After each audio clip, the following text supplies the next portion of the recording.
Kit for you that has some warranty supplies for your runners. So there is a spare tube, a magnet clip for your reservoir, additional bite valves in the event that things crack on the fly. TPU patches, so if somebody springs a leak, there's patches in here that can get you through to the next aid station. So I'd keep those in your vest. We've got a Band-Aid, some other things inside of here. Take that ticket, bring it to our booth down in the village, and we can walk you through what's in the kit and explain things to you. For those runners who have warranty issues or claims, HydroPack, lifetime guarantee. If you have a warranty issue, we will warranty you in the village. Meaning, if you have an issue with one of our products, we will either replace it or we will repair it for you on the spot. So stop by. Good luck tomorrow. We're super excited for you guys. And stay hydrated. Thank you. Thank you, Jen. Oh, I still need this. They also have very generously branded their Tempo bottles that you will all runners will get one in their pack tomorrow when you pick up your race packet. Western States co-branded HydroPack. It's the Tempo, right? Yes, great. Thank you, guys. Okay, next we're bringing up Tanya Olson. So Tanya is our foot care manager, director, lead for the weekend, and she has some taping spots available tomorrow that she'll tell you about, and anything else you want to talk about feet. Okay, perfect. So number two reasons why people either drop out of a 100 miler or don't do as well as they expected is our GI issues and foot issues. Foot issues are largely preventable, and we actually have a foot care program to support the runners as best as possible. Tomorrow, I have a team of people doing pre-taping. I know it sounds crazy to pre-tape on the day before a race, but guess what? If sleeping in your bed rubs your tape off, it wasn't going to last 100 miles, right? So I have the sign over here and a QR code for sign up. It's a consultation, problem solving, training of the runner and the crew. So bring a runner, so that for each runner needs to bring a crew member so that we can educate the both of y'all, and we'll make sure that you have all the products and everything that you need. And that service is $75, but we have plenty of spots open tomorrow, and so use the QR, and happy running, everyone. Keep your feet happy. That will make the runner happy. Yes. And they could go by and watch. Wait. Yes. Wait. One more thing, if you're not wanting to partake in a pre-taping appointment, please come by what we are referring to as Foot Care Lane. It's Cetus, the new sock sponsor, Foot Care pre-taping, and then Squirrel's Nut Butter. So everything Foot Care is right there. And while we are taping and consulting and educating the runners and the crew during our pre-taping appointments, anyone is welcome to come by and observe, because you can learn a fair amount just by watching. Great, thank you. What's that? Oh gosh, so I will also be providing foot care support at Michigan Bluff at mile 55.7. So just get your arse to Michigan Bluff if you think anything is happening sideways with your feet, and we will pit crew the hell out of you and get you out back on the trail fast as it can be. Woo! Thank you, guys. Thank you, Tanya. You're welcome. Now you can... Great. Okay, let's talk about crewing. How many people have listened to the Spirit of Western States podcast? Most recently we did one all about crewing. So you're going to hear a lot of the same stuff if you listen to that, but redundancy is good. We're going to jump into discussing A crew and B crew. Do most people here have an A and B crew? Yeah, yep, okay, cool. So you understand what that means as far as you're splitting up. Due to the logistics and driving time to aid stations, it's not possible to have one crew that hits every crewable aid station. It's possible to have one crew and then you just select which aid stations you want to go to, but if you want your crew at every single aid station that is crewable, then it does mean having two crews. Hopefully you don't have more than two vehicles or two crews. We just simply can't accommodate the parking. Once you get out there, you're going to be like, oh, I see what she's saying. You're going to be walking a lot as the crew. Crewing this race is hard. So you guys should be taking care of yourselves and each other, along with obviously taking care of your runner, but there's a lot of walking, there's a lot of dust. Usually there's a lot of heat. Maybe not this weekend, there's gonna be some heat, but it is a very difficult race to crew due to the remoteness of the course and the aid stations. So just be aware of that. I mean, it's too late, you're here, you have to crew, so you can't back out now. But just don't be surprised when you get out there and you're like, where am I down this very long, windy dirt road trying to get to Duncan Canyon? So be aware, it's very hard, it's a lot of walking. But the best way to do it is to split up into 2 crews and take 1 vehicle per crew to the aid stations. It'll make your life easier and our volunteers. Most of the parking is like side of the road parking. There aren't actual real parking lots at most of our aid stations. So be kind always to our volunteers. They're doing the best we can. Our parking managers, they don't ever get to see runners. They don't get to interact with the race in any other way but interact with you. So we just want to make it as positive as possible for all of you and all of them as well. So if you're on A crew, your first stop is going to be Robinson Flat. That's about a 2.5-hour drive from here. I recommend for all weekend heading to the aid stations using ultralive.net to track your runner. Obviously, you all already have a good idea of what your runner is hoping to do or projecting to do. There's probably some spreadsheets out here going around. So use that to guide you of heading to the aid stations. If every person here or every crew for every runner left Palisades at 5:05 and went to Robinson Flat, obviously we're not gonna be able to accommodate those kind of crowds. So try to be strategic about, we of course want you to get there in plenty of time, especially since some of our aid stations have shuttling, which we will talk about, but also just be strategic. Another resource we have this year, we've had the Western States app for years, but it has been greatly improved this year. If you haven't downloaded that yet, I would recommend it. It's going to be connected also to the timing. If something were to happen to the app, and it is in beta, so let's say you couldn't access it, just default to ultralive.net because that's going to be your first source of tracking. But so the app will have that as well and has lots of other fun resources. You can put any runners that you want to follow on there and you'll get notifications. We will also use it as well as the live stream if we had some communication that we needed to get out widely to everyone. So if you have the app, turn on your notifications. We're not going to be spamming you with anything through the race. It would only be if we needed to say, an aid station is closed due to a fire or something of that sort, which happened 2 years ago, that there was a fire near the course. It did not affect the race, but it did affect aid station access. We used the live stream for it then, which we'll do again. But anyhow, I recommend having the app so that we can notify you and you can track your runner as well. So A crew would head to Robinson Flat, and from there, you're kind of on the Forest Hill Road, bouncing to your next aid station. So that is a paved road. It is very windy, and sometimes the speed limits go from 25 up to 55, but whatever it is, please just follow it. I know 25 can feel really slow, but we're going through really small communities, so we just ask, go the speed limit. You have plenty of time to get to your aid station and be respectful of all the communities that you drive through. So Forest Hill Road is paved. It just is very windy and has steep drop-offs on the side. So, and as you get closer to Robinson, it also has no lines. And in some places are quite narrow where you may have to wait, let a car come and then go. So just be very aware, whoever's driving,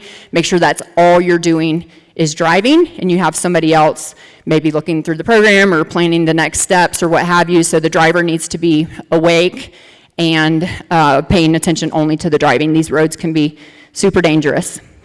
From there, our A crew would go to Michigan Bluff, which is, you will actually pass Michigan Bluff Road to get to Robinson Flat, turn around and come back, and then go to Michigan Bluff. And then after that, your crews can converge in Forest Hill at mile 62, and that is also when Pacers can start, and we will talk about Pacers in a moment. After that, you guys can decide how you want to split up your crews, because B crew, who you will see first, is going to go to Duncan Canyon first, and that's about a 3-hour drive with a lot of windy mountain roads, very dusty out there. That's about mile 24.4. And again, just gauge what time you head out there. You will have to do a little bit of walking, so kind of factor that in as well. And then you have a pretty short drive from Duncan to Dusty, relatively speaking, after that, because you don't come back out from the mountains, basically. You shoot over and see them after they have been to Robinson Flat and seen their crew. And on that note, unless you guys have really high-powered radios or Starlink, you're not going to be able to communicate with each other, meaning A and B crew, until you get near Forest Hill. Forest Hill does have service, but Dusty, Duncan, Robinson, none of those areas will have cell phone service. It may be sporadically, a text will come through, but don't count on being able to communicate with each other. So just know that you're not gonna be able to talk to each other. If you're waiting for intel, you're probably not gonna get it. In that case, watch the tracker for your runner.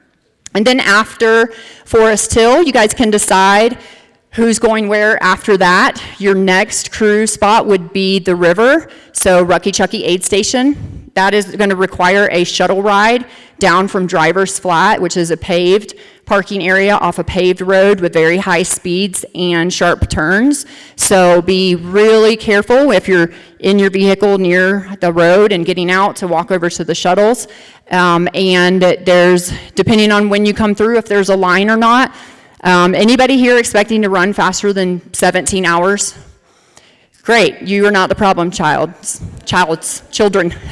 That elite field with their large crews and media teams cause quite a bit of backup. So again, another reason not to show up several hours early, because you will be waiting in line and then potentially creating a line for people whose runner is coming sooner than you. So just watch the tracker. You should have a really good idea once they come through Forest Hill of how they're feeling and what their timing is. From there, it's almost all downhill to the river. And whether it's, light or dark, probably dark for most of us in here at that point. And just gauge what time you get to Driver's Flat to get on the shuttle. If it's a time of really high volume runners or crews and media and spectators coming down to Driver's Flat, we could, I don't anticipate it for all of us, but we could implement it like 2 per runner going down to the river just so nobody misses their runner. But again, another reason not to send 6 people, just because the vans are 15 passengers, so we want to try to get at least 3 or 4 crews on that bus at one time. And then whoever's not going there should be then driving over to Green Gate Aid Station, which you get down Slagger Mine Road, and it's going to be a couple mile walk to get to that aid station, so factor that in. That is over on the other side of the river, but a 2-mile walk up for the runner. So you do not have far side access anymore. That changed as of last year. You used to be able to access your runner at near side and far side. It's really not necessary. I mean, if you were my crew, I just could see you and wave. So now you're just up at the aid station rather than coming down to the river. So if your runner thinks they might want to change their shoes, you'll have that at Green Gate for them, because then they'll just have to go a couple miles uphill to get to you to change their shoes if they'd like to. And then from there, we have Pointed Rocks and Roby Point. So decide who's going to go to Pointed Rocks. If you have a pacer change, obviously they would go there. And then everybody will just head to Auburn and park somewhere nearest the finish line and walk to Roby Point together from there. There's no parking at Roby Point, so don't waste your time driving down there. They're just going to turn you around and send you back to town. And then you'll just be walking a mile or so to get to that last aid station, where they will come up off the trail onto a paved road, and then you can all come in together if you would like to. Any specific questions about anything I've talked about? I still have a lot to cover, so if it's specific to what I've talked about.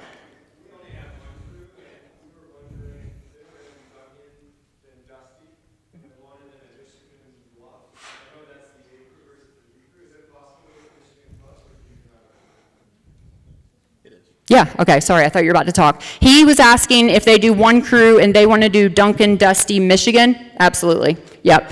Yeah, that you have time as far as your mileage and time-wise to get around, to get back up to Michigan. You wouldn't be able to make it to Robinson, but you could make it to Michigan. It's like quite a bit closer than Robinson Flat. So good question. So yeah, it's totally possible to have just one crew. So if you're like, oh my God, should I have A and B? Absolutely not. Our aid stations are incredible. The amount of knowledge that our volunteers have and the many years that they've volunteered and ran this race. So if you don't have, I mean, and there's plenty of aid stations we have that your crew's not going to be anyhow, but if you don't have 2 crews, you will be absolutely fine. And I would say if you don't have any, but then you wouldn't be in this meeting. So I assume you have at least one.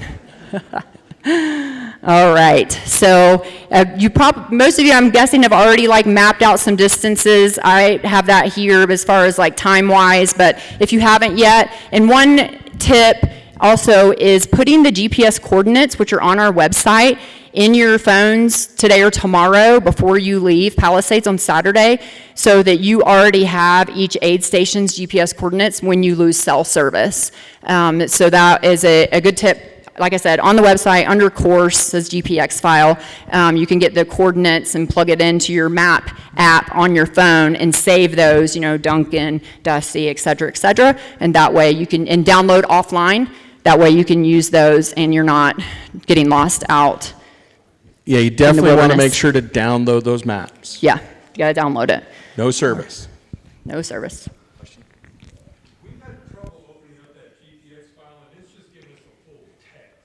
It's the text of GPS coordinates, of like latitude, longitude. No, it's just a full text chain, like you can't make heads or hair out of it. And it says Dusty Corners and latitude, longitude. It's just a text file that opens up on ours. I just opened it yesterday and it was there. I can't see that from here, but yeah, we could chat after the meeting and I can pull it up on my computer and show you, but I just did it because I put this all in here to be able to talk about it with you guys, but I'm happy to look at that. Yes?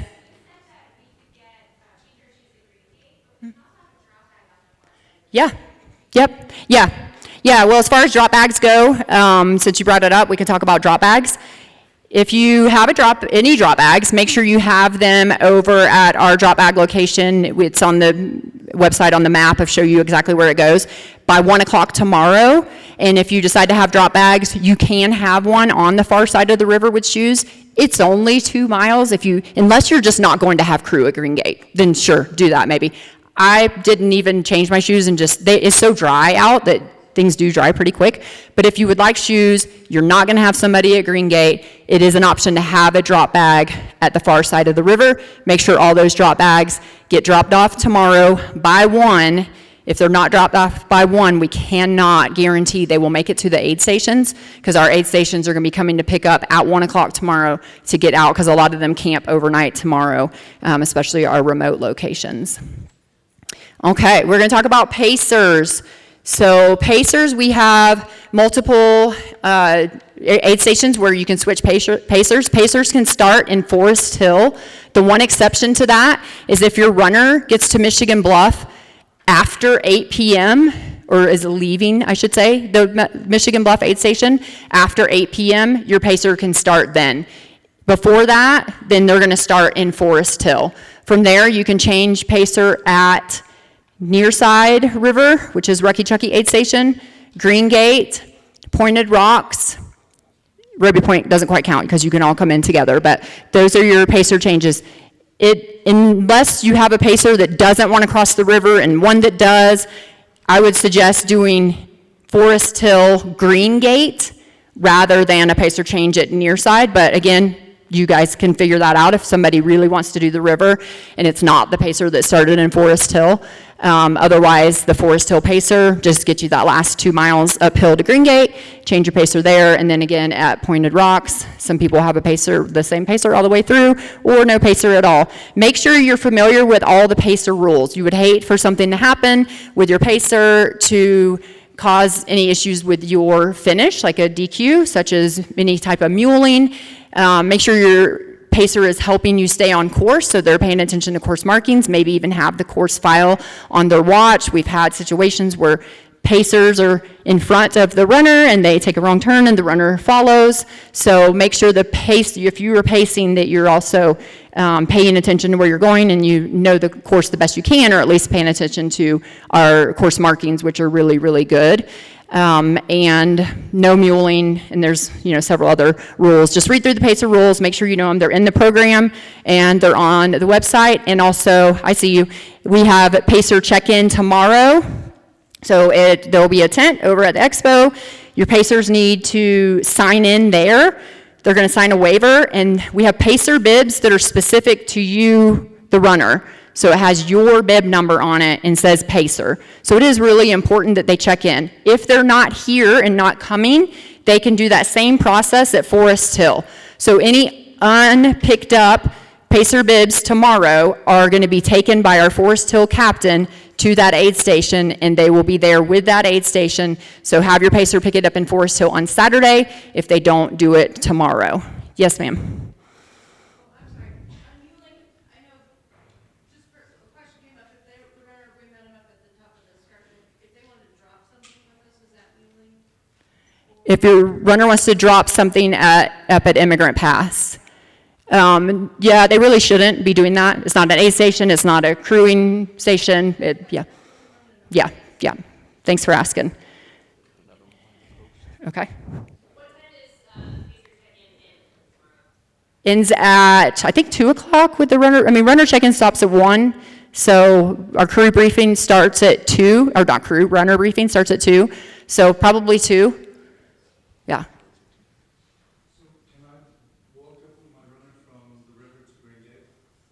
Can you walk up from, where would you start? He's asking, can you walk up from the river to Green Gate? From where? Where would you start? From the near side? You can't access the far side of the river unless you have walked across the river. Yeah. So if you either started with them at Rucky Chucky or Forest Hill, then you continue, but you can't access far side.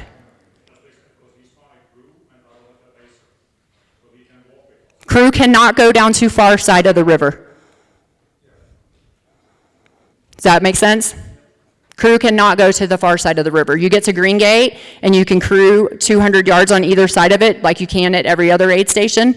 You can't go past that 200 yards, so you won't be walking down to far side. That used to be a thing. The rule changed last year. So used to, crew could walk all the way down to the river and walk back up with them.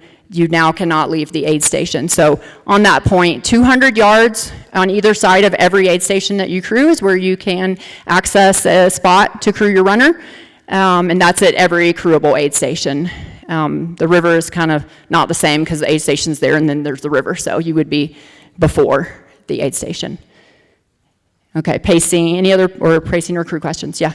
Apologies if I've missed, but It's okay. when it gets to, if we're picking up at Pointed Rocks, heading to the finish, is there a specific place we need to peel off, or do we do the circuit when we get in there? Is there any kind of things we need to be aware of that I may have missed? Yeah, so he's asking if he starts pacing at Pointed Rocks, is there any point where he needs to peel off as a pacer before the runner comes into the finish? No. I ran last year, and my crew, and like all 6 of them, came around the track, and then they kind of just stopped and let me cross the finish line by myself. But you'll see any and all of it, whether you come all the way around, you cross the finish with them, or you don't do the track. It's really up to your runner and what they want. But there's no point that we require you peel off. If you do come all the way through, be respectful that there could be another runner coming in to finish too, and they want their moment. So just be aware of that your surroundings. Yes? Is there an allocated number of PACER bids per runner? Yeah. That maybe we have 3? So she's asking if there's an allocated number of pacer bibs per runner. You get 3 pacer bibs. But maybe we might have 4 people sign a waiver in case there's like a backup. Sure. Yeah, you can sign an extra waiver if you're not sure who the 3 will be. Sure. I want to confirm really quickly, for Bath Road, for meeting a runner in Forest Hill, is it still the top of Bath? Yeah, and we haven't gotten to that yet, but I can touch on it. Let me ask the last few questions. Yes? Our PACER, working at aid station Saturday, and then they're going to go to Forest Hill to pick up the runner. How long will Forest Hill be open for our PACER to check in? Until it's the cutoff time. Yeah, I mean, the pacer bibs are there as long as the aid station is there for at cutoff, which I think is 11:30. So yeah, it's there all day and night at the last possible time that someone could leave. Any other questions? And I'm going to jump into Forest Hill specifically.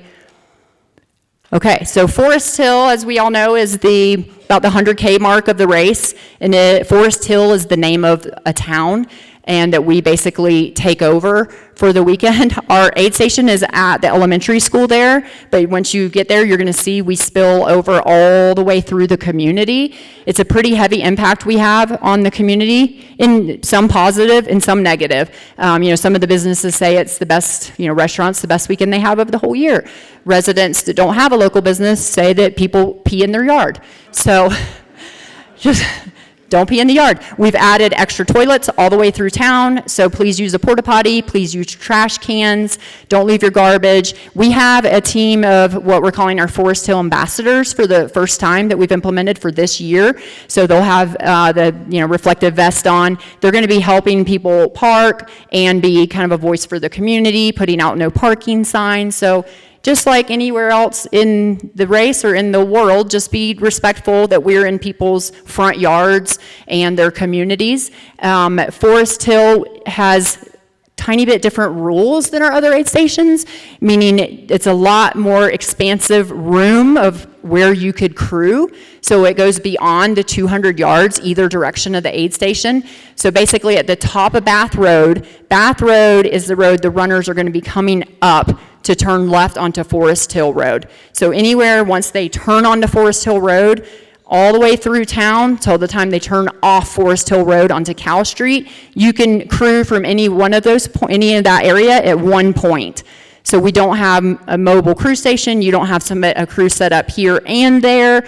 You could have your pacer or a crew person meet them when they get to the top of Bath Road and walk them, talk to them, get to your crew spot, get crewed, and then leave with your pacer. That's allowed, but no muling, no mobile crewing, we call it, crew in one spot, but you have a lot larger area to choose from. If you want to just get away from the crowds, you can do that if your runner likes to be in the crowds. I don't tend to talk about this unless I'm talking to a lot of veteran runners because you don't know any better. Last year we changed a rule that you can't start walking with your runner from the bottom of Bath Road. It's just something that started happening that was never like an official rule, and walk all the way up Bath Road with them. You just can't do that anymore. That's in the rules, but you wouldn't really know that you could do that if you haven't done it before. So you just start at the top of Bath Road and all the way through town to Cal Street.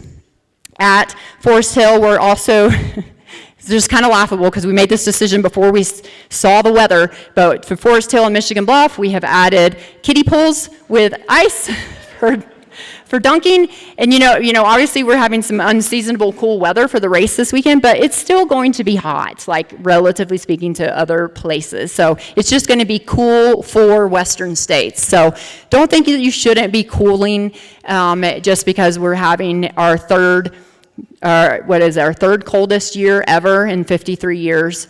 But during the day, it's still going to be warm. It will be chilly at night. It's going to be chilly race morning, and it's going to be windy race morning. Highly recommend your runner leaving with a jacket of some sort. We do not have mandatory gear at this race, so we're not going to be checking. We just expect that you will pack what you think you might need based on very strong wind gusts at the top. We may not even be running the tram, which I know is sad because if some of you were counting on getting to Immigrant Pass with the tram, they will make the call tomorrow, they being Palisades. They already canceled it for tomorrow's high camp challenge.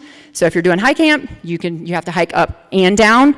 No tram tomorrow, and I assume that's what they're gonna say for race morning unless something significantly changes with the weather race morning. So with that said, if you as crew want to see your runner at Immigrant Pass, which by the way is the proper, we do not say escarpment anymore, Immigrant Pass at the top, you will need to hike up.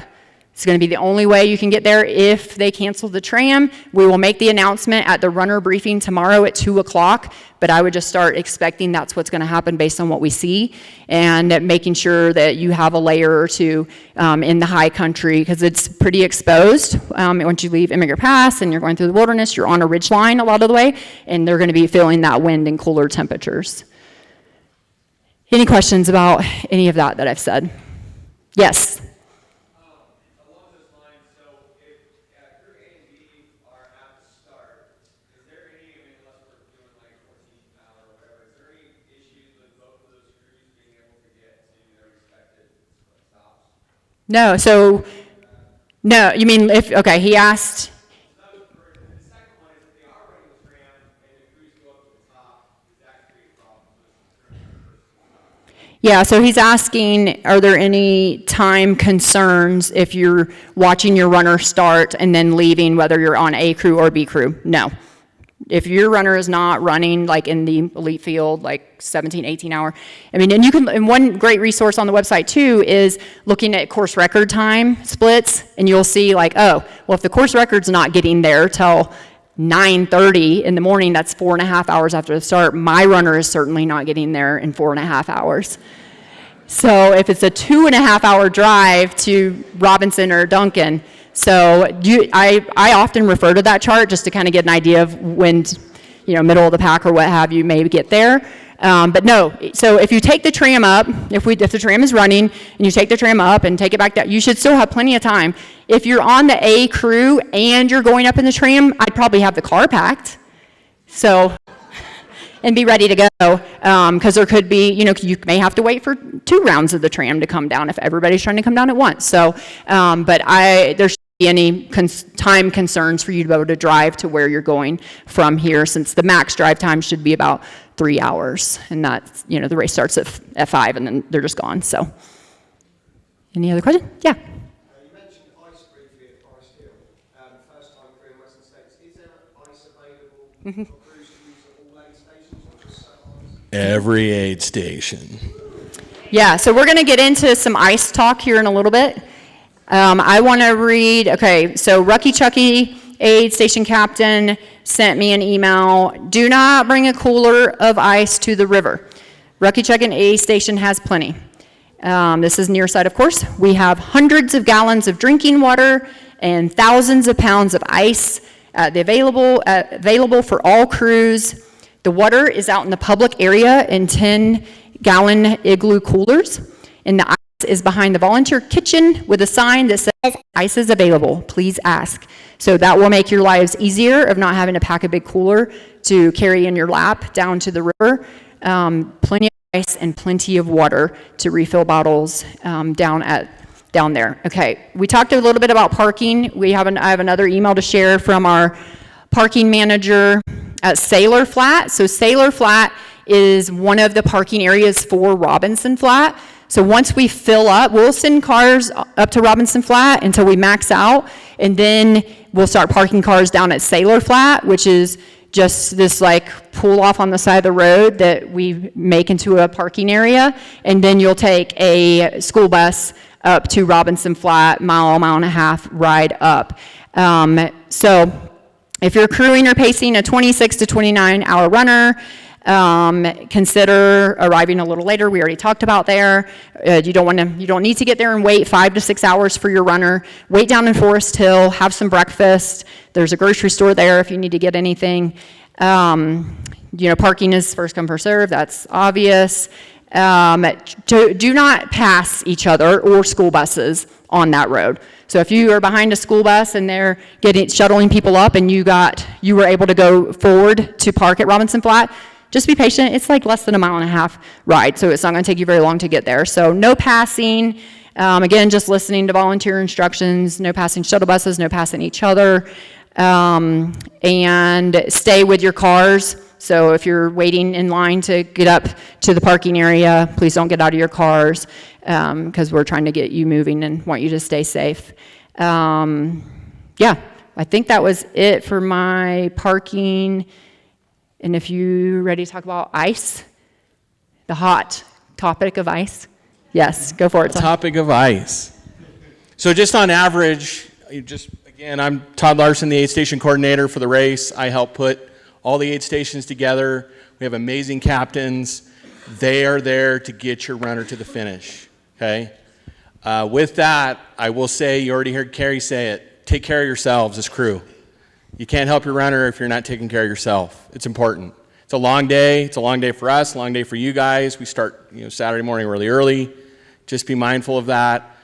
Little hint, Wharton's has great milkshakes. So you get late in the afternoon, get yourself a milkshake, cool down, and all that, but enjoy that. With that on the ice, so there's about, and this is a very conservative number, 20 pounds per ice per runner. So just the math that I just did for Red Star Ridge, which is mile 15, he has a pound per runner there at a minimum. So plenty of ice. And all of our aid stations have it. They know they're going to use it. They're going to share it. With that, if you get to an aid station and as a crew you need some ice, all the aid stations have little captains and people that are running around that can help you with getting that. Crew isn't allowed in an aid station. You're allowed just outside of the actual aid station proper. But there are people there to help you with whatever you may need to get for your runner. Just check in with one of them. They're there to help. So just know that as your guys are at your various aid stations and taking your time and taking care of your runner and yourself. With that, just kind of a little quick list of what's at each aid station, and this is the short list, but we have everything from Coke, Mountain Dew, ginger ale, plain seltzer water, pickle juice, peanut butter and jelly, paydays, Oreos, peanut butter pretzels, goldfish, M&Ms, potato chips, vanilla wafers, Fritos, pretzels, peanuts. Some have instant rice, some have instant potatoes. Soup, there isn't all of them, but definitely later in the race. Saltines, all of our goo products. Salt, antacids, Tylenol, which isn't the right one, but anyways, you know what I'm talking about. Squirrel nut butter, little candied ginger, and a few other minor things, but you can see the aid stations are well packed. Question?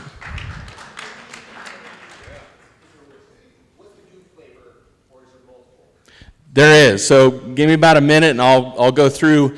I can't tell you by aid station, but I'll give you a good list. Plus, please go visit the goo tent when I go through that. But I'll give you kind of a highlight of what's there. He asked what are the goo flavors. But again, goo was here earlier and kind of chatted, but they also have all the flavors at their booth. And depending on if it's the liquid gel or the goo Roctane, there's various flavors at every aid station.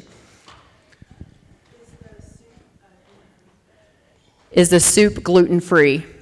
Yeah, it depends on which aid station. I know Devil's Thumb, I'm pretty sure, is not gluten-free because I think they have noodles in it, but I don't know, so just ask. So basically how it works is the staples that Todd read, we send out for every aid station, and then each aid station, basically it's up to them what they want to do, and some of them have been doing the same thing for 20, 30, 40 years. Like in Cow Street, you're going to have tater tots, like hot, fresh tater tots. I don't know how they do it. There was grilled cheese at El Dorado last year, and tater tots. Yeah. I love quesadillas, bacon, so breakfast stuff. Just ask when you get there, what do you have? And then, of course, if you have any allergies, make sure you ask about that. Most of our aid stations are very cognizant and stuff of allergies and vegan options and things of that sort. Sorry to interrupt. Yeah, no. And I'll point out, too, all these aid stations are run by running companies, running groups, and they're all veterans. 10 plus years. They've been around this thing forever. And they know what you guys want. They're all runners. They've all finished. So many of them finished. You're going to see buckles galore at every aid station. It's crazy. So the experience that's out there to get your runner to the finish is over the top. The one other thing I will add with aid stations is medical. First one's going to be at Red Star, and then just about every other one all the way down the race. So your runner, again, is in good hands. Really good medical staff. And again, these are people that have finished the race. They want to get your runner to the finish, which is awesome. So for the goo, I'll just kind of get the highlights of the flavors. And again, please go visit the goo tent because you'll get a lot more information from them and what's there. So we don't have the list of how it's spread out, but I will say for the Roctane and even the goo gels, they are divided up fairly evenly, caffeine, non, throughout the course. We do have it a little bit heavier as we get later in the course, so your runner can get that caffeine, but just know it is split up at a minimum, kind of a 50-50. So with the Roctane, we have tropical fruit, summit tea, grape, and strawberry hibiscus. For the gels, we have that brew coffee, really strong, really good one if you need that caffeine. We have their blueberry pomegranate, The salted lime, which that started as a Western States gel. It's really actually pretty good later in the day when it's warm and you kind of want that salt kick flavor. Lemonade, and then this one, sorry, is sour peach. Those are in the gels. The liquid energy, they have their new plain and simple. I haven't tried it yet, kind of curious to try it. Sounds interesting. Passion fruit, orange, guava, strawberry, banana, and orange. And the last one's lemonade, and those are the liquid energies. And then the last thing is this, the pure electrolyte. That's the drink tabs. And that flavor is the strawberry lemonade. And then we do have the waffles. I didn't get a picture of that. I know one of them is the berry, and I think the other one is the salted caramel, and there might be a third one, but I don't recall. But those are spread out throughout the aid stations, so your runner's in good hands with that type of stuff as well. What am I missing? Yeah, time at aid stations. Good one. If you, as a runner or your runner, spends even 10 minutes at every aid station, that's 3 hours over the course of 20 aid stations. So just be aware that runners, when you're going in and out of aid stations without your crew, and then crew, just give them the time they need, but also make sure you get them going, because it's pretty easy as a runner, as all of you know, that if you're feeling down, to sit for a while and kind of not realize time. So if you're crewing and that's happening, I mean, my crew at, where were we? Yeah, it was my pacer, so she was with me at El Dorado, and I don't know, I barely finished last year. I was in the golden hour at 29:26, had a really rough day and night, and she had to tap me on the shoulder because I was trying to fall asleep to get me out of there. And had I just been by myself, maybe a volunteer would have gotten me up, probably. Scott Jurek yelled in my face. And luckily I got out of there and, beat the cutoff, because it was sketchy there for a little bit. So just be aware that time adds up, because we have 20 aid stations. And so it's really tempting to come in and chat or eat. So just get in and out as quick as you can, and give yourself a little bit more time when you see your crew versus at the non-crew aid stations. We had a question over here. Yeah. Yes, I know the ones with soup do, and those are later in the race, kind of starting out probably about devil's thumb on. There's some earlier that have it, but yeah, there'll be ones that will have hot water. Yeah, he's asking, Yeah. Just repeat the question, because everybody else can't Got hear it. it. He asked if there's hot water. Most of the overnight aid stations have hot water and broth. So, if you're cold or having GI, whatever. So most of them overnight in the later aid stations. Earlier in the race, probably not going to find hot water, but most of them do have hot water.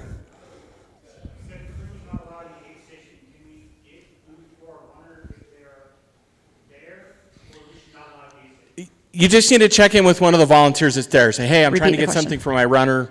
They'll help you out. What we're trying to do is not have this big mass. We want the runners to be able to get to the tables and take care of stuff. And that's what their aid station runners are there to help you guys with that. Yeah, most of the crewing aid stations kind of have barricade, basically, where non-runners cannot access the aid station. You could imagine if all of us were hovering around tables and runners are coming in. If there's something that you think, usually the runners will just run up and get what they want and to come to the crew, but if you need to, like Todd said, ask them for something, they're obviously going to want to help you. So just check in with the aid stations if you need to get something off the table for them before they get there. Yes?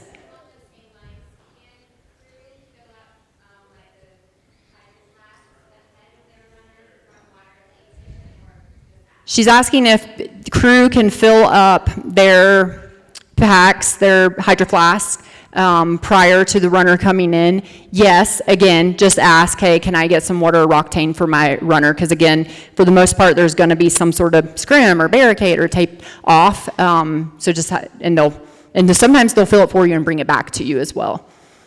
Yeah.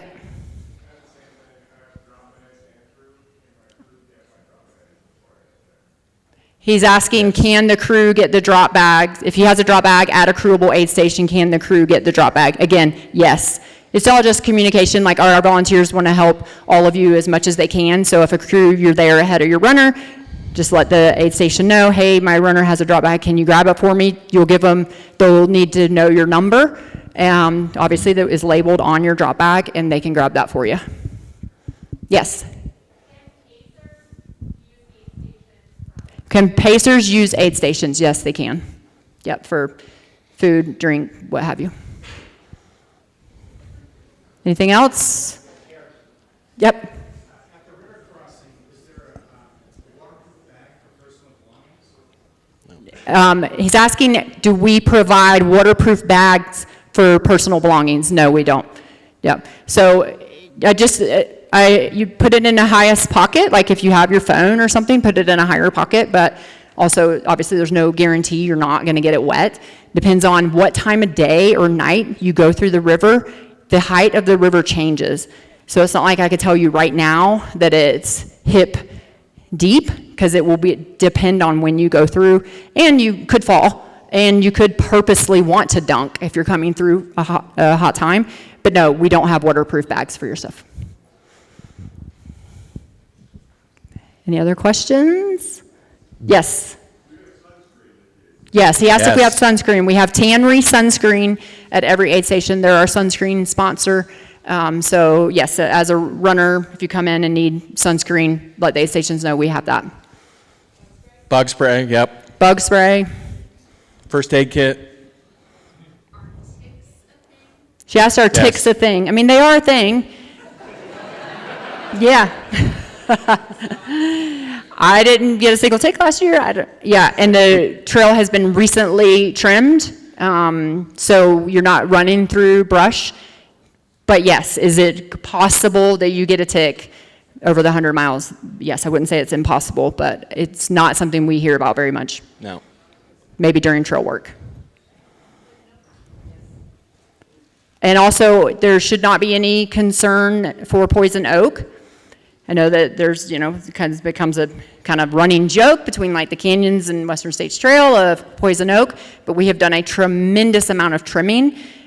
We did a full trim before the canyons, we did a full trim before training camp weekend, and now before race weekend, and really nobody should have an issue with poison oak. Obviously, that's never a guarantee either. If you're highly sensitive to it, just plan on having some Technu for when you finish the race to shower off with when you take your post-race shower.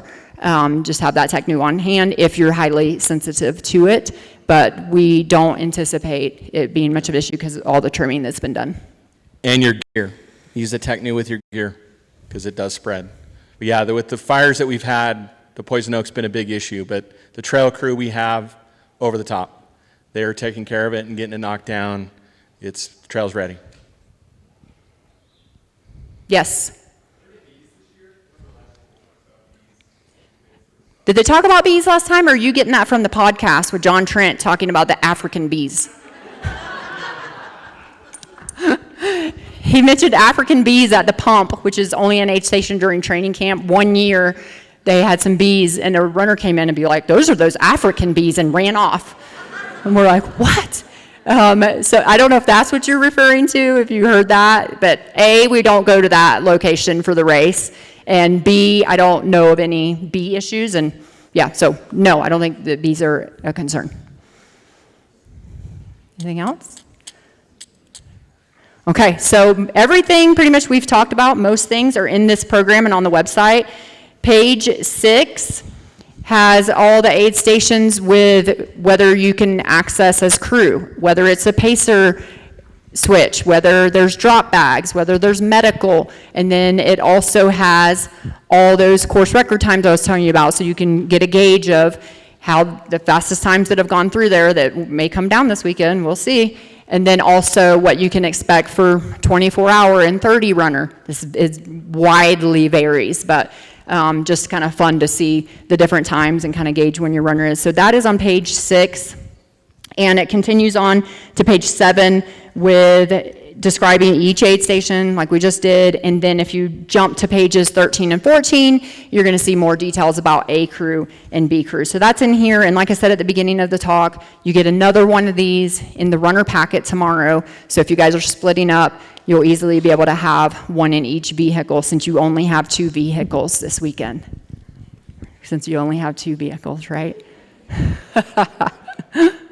What else? Yes? So for Robinson with the shot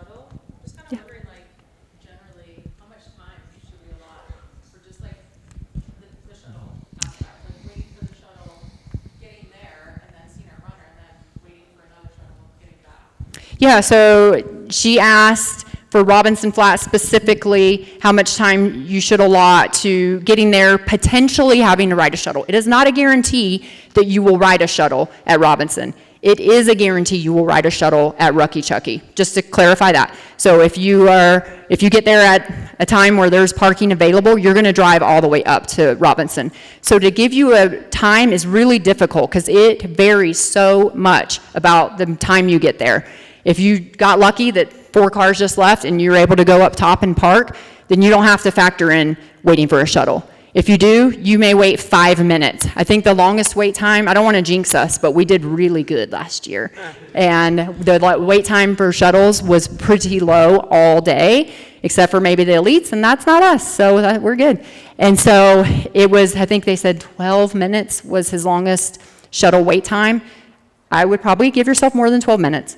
But I do not like telling people, oh, you should give yourself 30 minutes. I would say an hour, because then if you end up having to wait, you're there and you're parked and you're just hanging out waiting, it's okay. But you could pull right up and you wouldn't have had to wait 5 minutes, or you may need to wait half an hour. So if it was me, I'd give myself an hour padding. Michigan Bluff is a shuttle. I say that because some people just choose to walk, and it is an option. So Michigan Bluff, kind of same situation. It's in a little tiny town called Michigan Bluff where the aid station is. There's no parking available except for volunteers and residents. So we start parking all the way down the windy road, and then we have a shuttle so that you don't have to walk. And some people just choose to, and it's a paved road. But it's kind of like in between the driver's flat and Robinson Flat, if you will. But so you don't have to shuttle. But if you pull up and park and a shuttle's there and you don't have to wait long, jump on the shuttle. Like, it's easier. Yeah. And coming from Robinson Flat too, is just know if you're leaving to get to Michigan Bluff or Forest Hill, you will not miss your runner, no matter what the wait is. So if you figure, kind of that hour, like Carrie's saying, to get to Robinson from the shuttle, we feel much more comfortable about that. But leaving, plenty of time. Yes, exactly. Question over here. It's a shorter drive. Is there coffee at the later aid stations? Yes, for runners, coffee. Yeah, some of them have instant coffee. Yeah, I wouldn't say they all have it, but yeah, some of them will have coffee, and we will have caffeinated gel and Roctane as well. But yes. So about like the self-service and runner tracking, if there's no cell at a lot of the aid stations, then what do people usually do by the time you get back to like the Soda Springs Road or the main road? Do you have a cell and people check, or Which main road? Sorry. Once you leave Robinson and start coming back towards Forest Hill, you'll get your cell service back. Is that what you were asking? yeah, I'm just wondering like if there isn't cell service at the aid station, then how are people in the past typically like tracking the runner?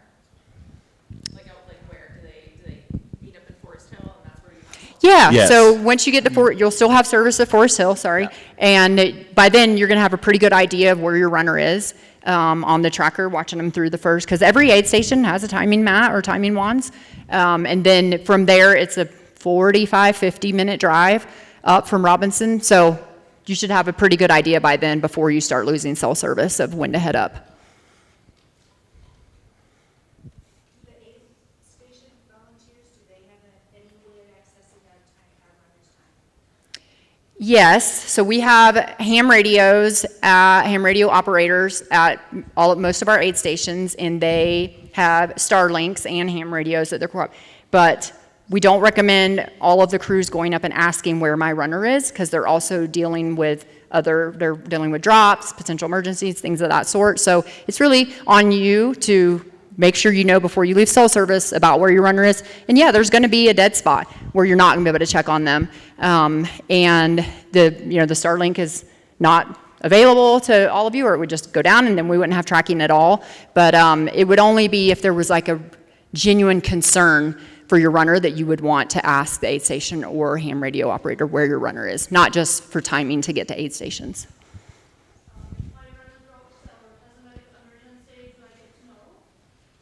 If your runner has a medical emergency, are you their emergency contact?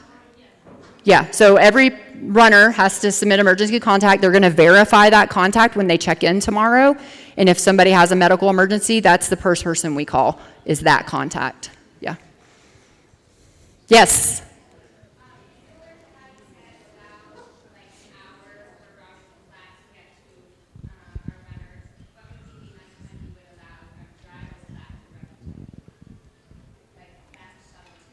Okay, so riding the shuttle from drivers to Rucky Chucky, again, it all depends on when you show up there. Like my crew did not have to wait very long at whatever time it was, midnight or 1 in the morning.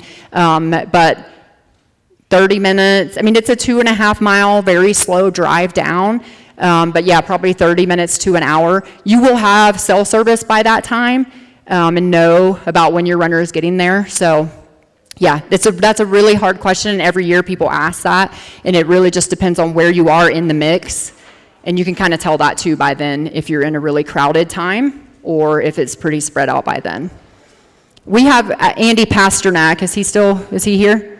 Yeah, I don't want to forget. I see people leaving. Our medical director, Andy Pasternak, is here, and he wants to say a few words about medical and emergencies and so forth. So pass it off to him. Thank you. So I'll talk a little bit more at the runner briefing tomorrow, but I always like talking to the crew. One of the things that we unfortunately see after the race is when runners end up in the hospital, a lot of times I see the crew feeling really, really, really guilty. We obviously want all your runners to get to the finish line. The goal of the medical team is to help get as many runners to the finish line as safely as possible. But if you guys are seeing issues with your runners, reach out to our medical team. We're there to help people. The worst thing that we see is, runners end up on dialysis and their crew is like, how could I have done this to my friend or spouse or whatever? So just keep that in mind. Again, we want people to do well. You guys know your runners better than anybody. And so if you see something going on with them, your runners are going to want to push. It's natural. Everybody wants to get the buckle. But we also don't want people ending up in ICUs, on dialysis, needing surgeries, and we've seen all those things. So just be smart, talk to your runners, and if you are seeing any issues, reach out to our medical team. They're there to help you, and we don't want you guys having to visit your runners in the hospital the next day. It's not a fun scene. So, and you do not get a special buckle if you end up in the hospital. So. Thank you, Dr. Andy. I just got an update. The runner meeting tomorrow is going to be here due to the weather. So it was supposed to be out in the middle of the village where you saw that stage and the chairs. They just updated us. We're supposed to have high winds and rain. So the 2 o'clock runner mandatory meeting will be in this room tomorrow. So spread the word, obviously tell your runners. They need to check in by 1 o'clock tomorrow. If your runner does not check in by 1 o'clock, you're all here, so I have no doubt you're going to. The spot is given away, and we have at least 3 waitlisters that are in Olympic Valley waiting for that to happen. So make sure you check in by 1 and then here at 2 o'clock. I'll take a couple more questions, and then we'll hang out if you want to come up and ask.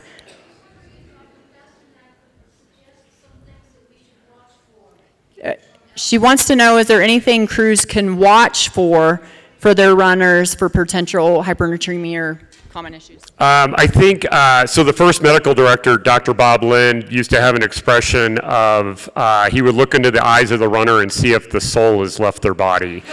And we haven't been able to improve on that saying. So yeah, I mean, really, it's, if your runner, I mean, like, look, everyone's going to be a little bit goofy and delirious when it's 3 o'clock in the morning and you're going through the canyons. But, you know, if your runner can't tell you what mile they're on, if they're, if they're acting confused, if they're, those are the things that we really, really worry about. And if, you know, sometimes we will see runners kind of, we'll see some runners who get like the leans. Sometimes that can be normal, that's just a biomechanical thing, but then other times that's a runner where they're not mentating well, they're not perfusing their brain.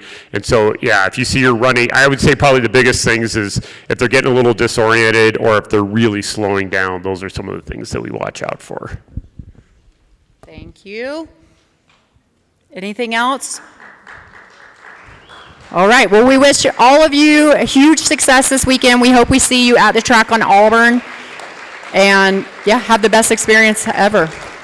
Thank you. Thank you, everyone.